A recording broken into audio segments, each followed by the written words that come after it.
Welcome to our channel. Today we how to upgrade your investment knowledge with Motley Fool, quick tutorial step by step clearly. Start by visiting the Motley Fool website.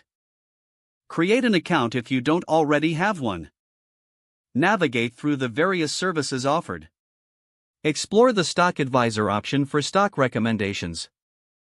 Familiarize yourself with the features available. Check out the Fool's analysis and insights on their recommended stocks.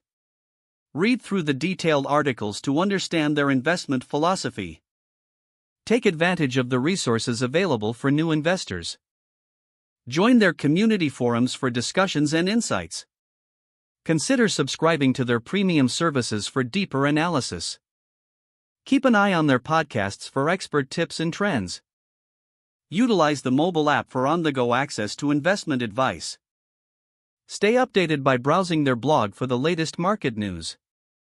Make a plan to regularly review your investment strategies with their tools. Engage with other investors through social media platforms they operate. Utilize the educational resources to improve your overall financial literacy.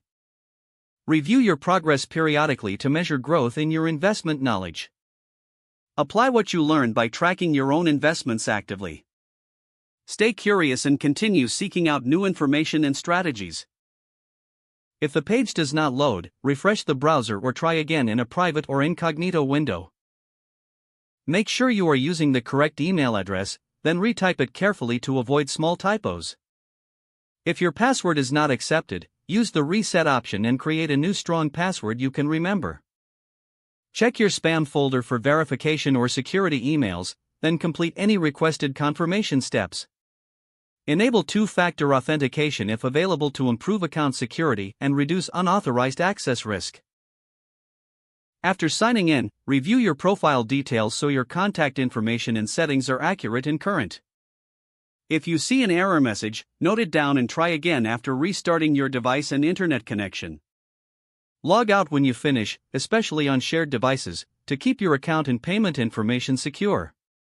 If the page does not load, refresh the browser or try again in a private or incognito window. Don't forget to like this video and subscribe to our channel for more step-by-step tech guides.